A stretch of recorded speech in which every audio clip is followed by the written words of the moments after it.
Welcome back to the deep dive. Today, we are wrestling with, I think, the most pressing issue in higher education right now.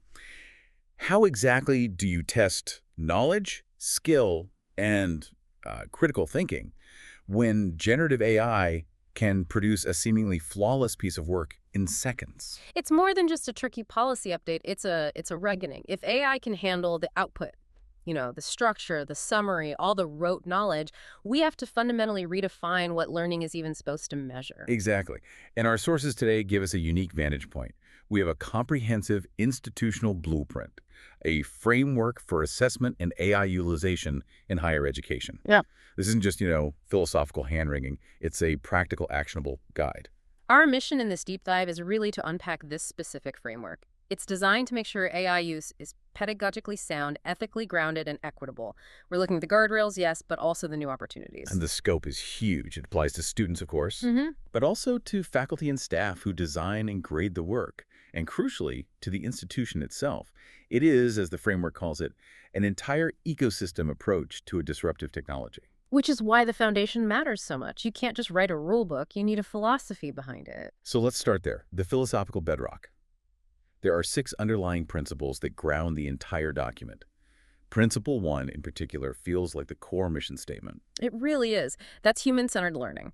The framework immediately aligns itself with these global calls, specifically referencing UNESCO, and the message is clear.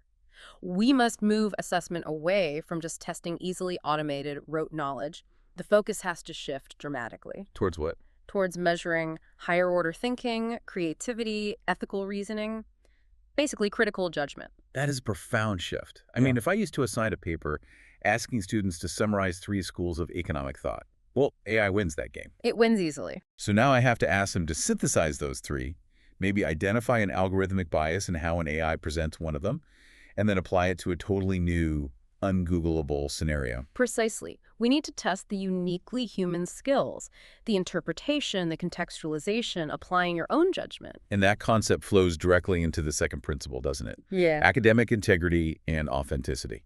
It does. The framework stresses that no matter what tools you use, the student's own thinking, their own learning, their human judgment has to remain central. What's a good analogy for that? Think of it like a GPS. A GPS is a fantastic tool. It tells you the path. Sure. But if you rely on it blindly, you might miss a roadblock or, drive straight into a river.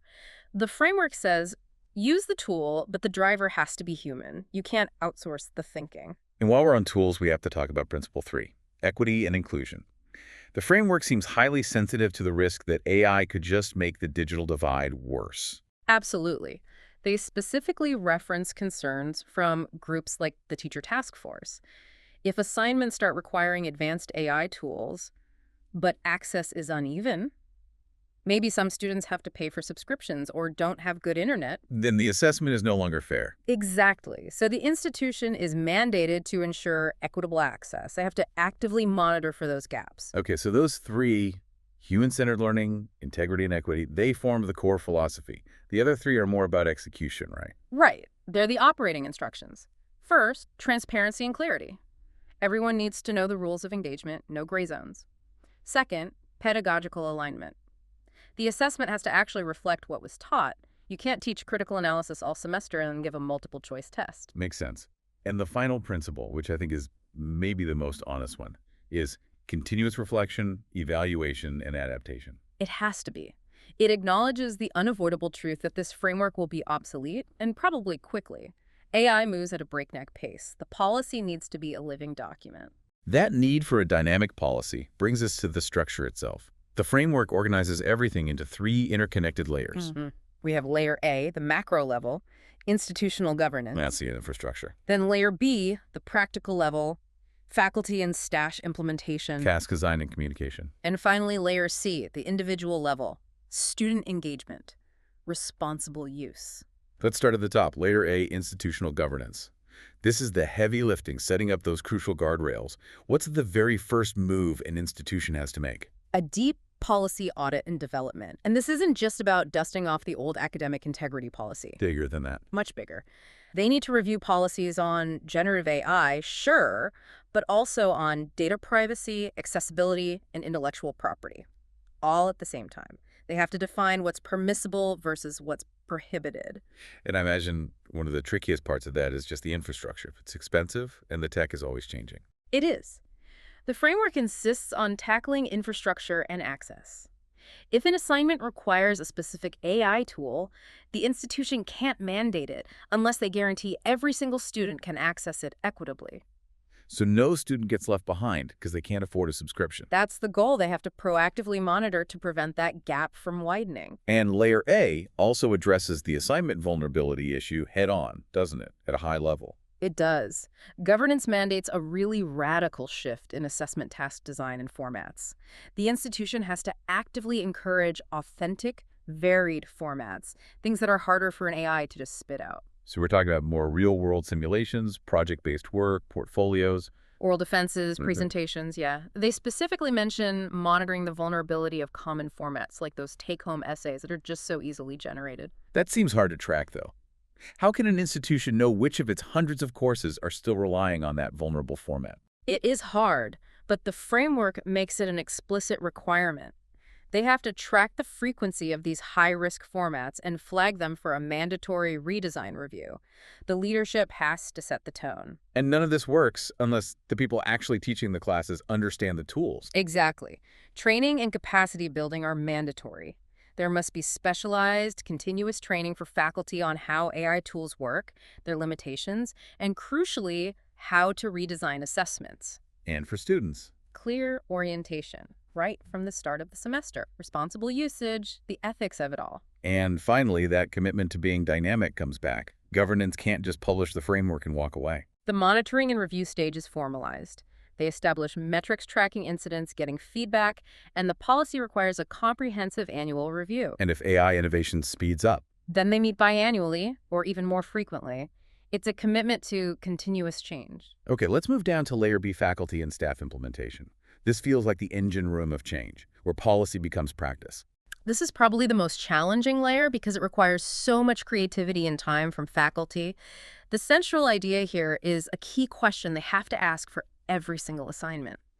Could this task be fully and adequately done by an AI? If yes, how do I redesign it? How do you redesign it to force the student's own thinking, their own personal context into the work? Precisely. Can you give us a concrete example of that redesign? Because that feels like the most important nugget here. Of course. Let's take that vulnerable take-home essay about, say, the causes of World War I. Okay. Instead of just asking for an analysis, a faculty member could redesign it like this. Use 3 different AI tools to create 3 competing thesis statements on the topic. Then, critically analyze the linguistic patterns and source citations of each AI output to identify potential biases. Finally, write a 500-word reflection explaining which AI gave the most nuanced argument and why you ultimately accepted or rejected that nuance in favor of your own human-formulated thesis. Wow. That completely changes the game. You're not testing their knowledge of the causes anymore. You're testing their ability to analyze algorithmic output and exercise judgment over synthetic information. That's a true higher-order skill. It is. And once that task is designed, communicating expectations has to be crystal clear. The syllabus, the assignment brief, everything needs to state exactly what's permitted and what's not. No ambiguity. Ambiguity is the enemy of integrity here.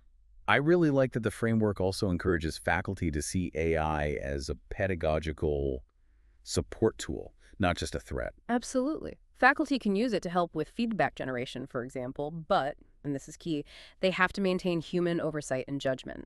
And students have to be encouraged to reflect on any AI suggestions, not just accept them uncritically. So the human is always the critical filter on both sides. Yeah. And just like the institution, faculty have a duty for review and refinement, looking back on what worked and what didn't. That iterative process is vital. If everyone turns in a perfect, identical paper, you know the assessment design failed. Time to go back to the drawing board. Which brings us to our final layer, Layer C, student engagement. This is all about shifting from passive compliance to active responsibility. The framework really treats students as partners here. First, they must understand policy and use AI as a learning aid. They need to get the boundaries, see AI as a tool for brainstorming or polishing language, but know that the core work must be substantially their own. So how do they prove they're the substantial author?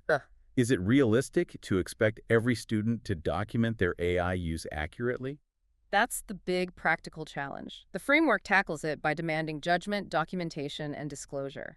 And this has to be reflective, not just a checkbox. Good disclosure isn't just saying, I use ChatGPT. It's noting which tool, for what purpose, and critically, how the student reviewed, revised, and added their own voice to the output. That turns the documentation from a chore into a metacognitive exercise about their own learning.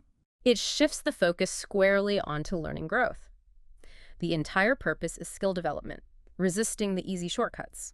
Students should be asking themselves, how did this tool actually help me understand? What did I contribute that the machine couldn't? It makes the process, not just the product, a measurable outcome. And if a student is ever uncertain, The advice is clear.